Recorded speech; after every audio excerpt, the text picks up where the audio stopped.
En esta radioemisora presentamos Llaves para vivir con éxito, a cargo del internacionalmente conocido maestro de la Biblia y escritor Derek Prince, quien comparte su experiencia personal y ministerio cristiano en Llaves para vivir con éxito. Bienvenidos.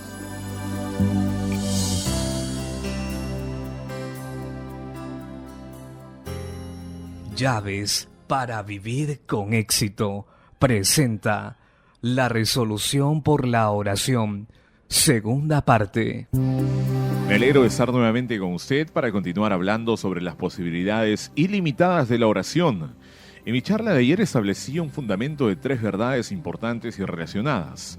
Primero, Dios nos ha hecho una nación de sacerdotes. Es nuestra responsabilidad gobernar el mundo para Dios a través de nuestras oraciones. Segundo, para ser efectivas nuestras oraciones tienen que ser dirigidas y facultadas por el Espíritu Santo.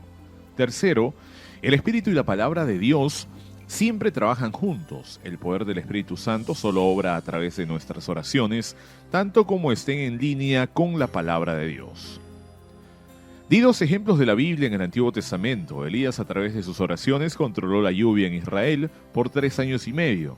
En el Nuevo Testamento, la oración conjunta de la Iglesia primero liberó a Pedro de una cárcel de máxima seguridad y luego puso fin rápido y temible a la carrera de un rey corrupto, como Herodes. En cada caso, estas oraciones provocaron la intervención angelical directa a favor de aquellos por lo que se oraba. Hoy voy a desarrollar este tema sobre cómo gobernar a través de la oración de una manera muy práctica. Voy a hablar de nuestra obligación de orar por nuestro gobierno.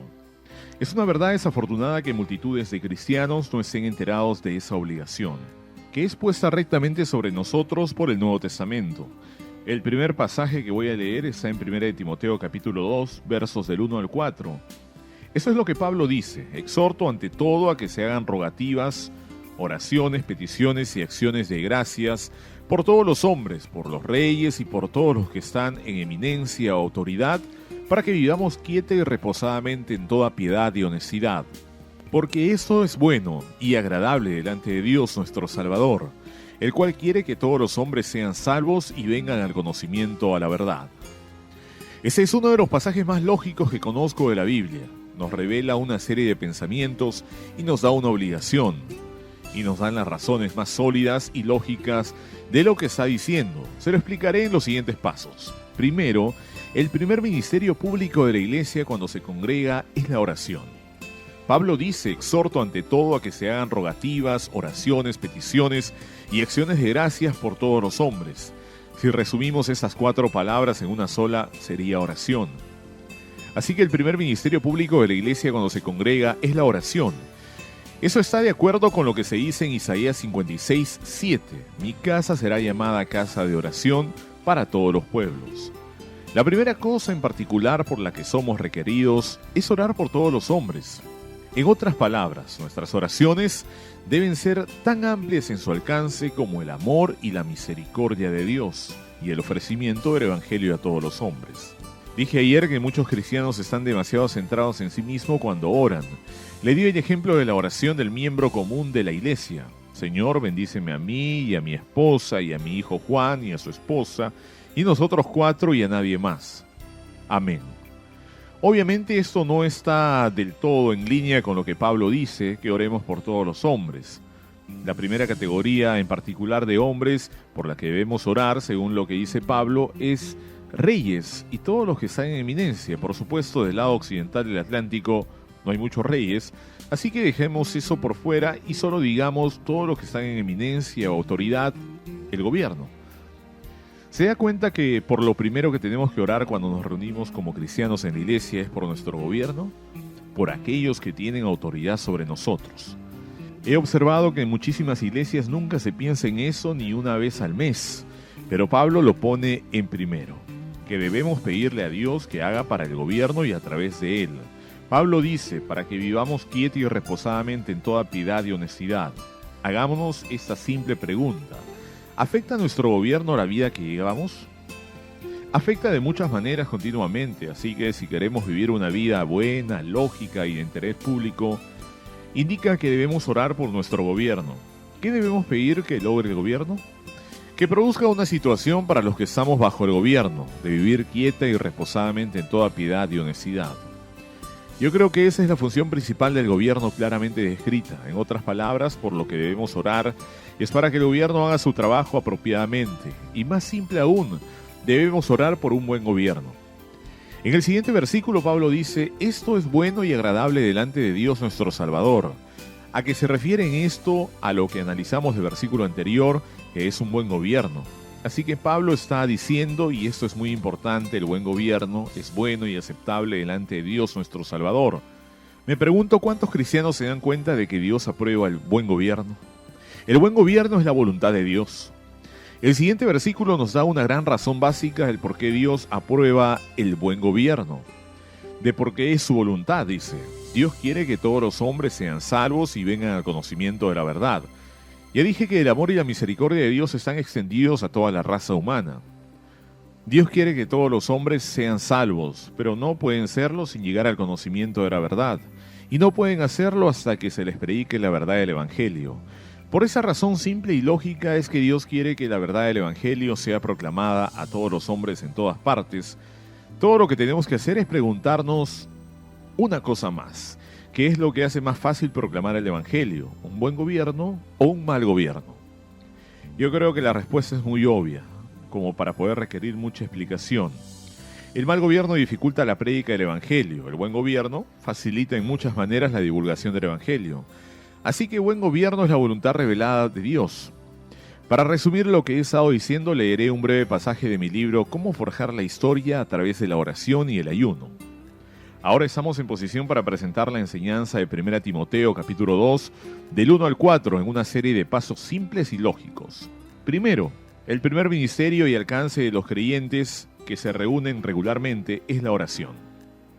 Segundo, el primer tema específico de la oración es el gobierno. Tercero, debemos orar por un buen gobierno. Cuarto, Dios desea que a todos los hombres se les predique la verdad del Evangelio. Quinto, el buen gobierno facilita la prédica del Evangelio mientras que el mal gobierno la dificulta. Sexto, por lo tanto el buen gobierno es la voluntad de Dios. Leeré esta conclusión una vez más, es una de las conclusiones más importantes en todas las Escrituras.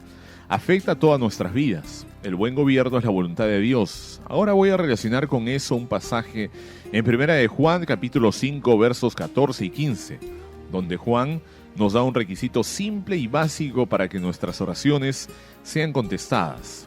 Esto es lo que dice, y esa es la confianza que tenemos en Él, en Dios, que si pedimos alguna cosa conforme a su voluntad, Él nos oye. Y si sabemos que Él nos oye en cualquiera cosa que le pidamos, sabemos que tenemos las peticiones que le hayamos hecho. Leeré la última parte nuevamente, que si pedimos alguna cosa conforme a su voluntad, Él nos oye. Y si sabemos que Él nos oye en cualquier cosa que pidamos, sabemos que tenemos las peticiones que le hayamos hecho.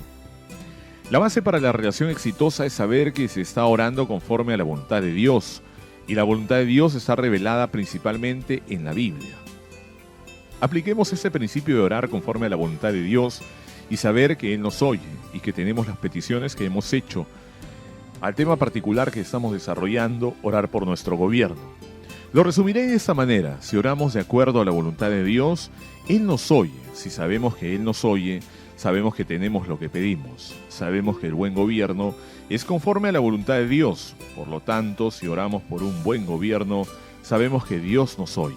Y si sabemos que Dios nos oye, sabemos que tenemos lo que pedimos. ¿De qué estamos hablando?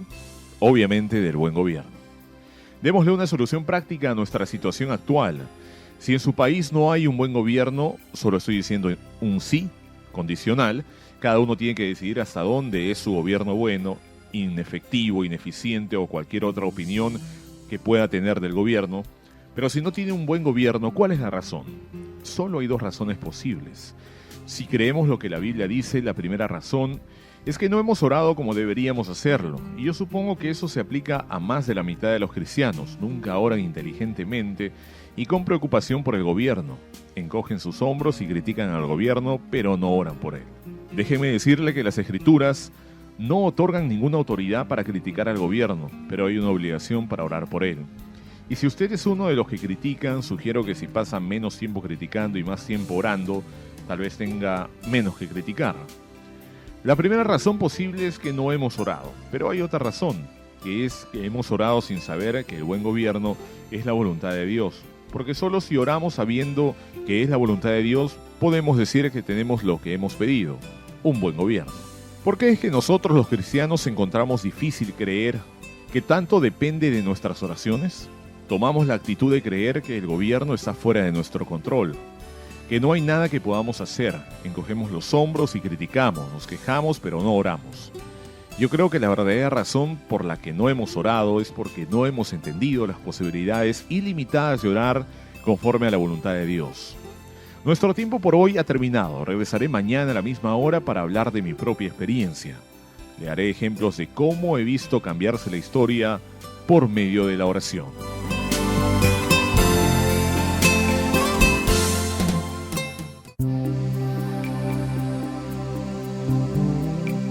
El anterior programa ha sido una presentación del Ministerio Internacional del Dr.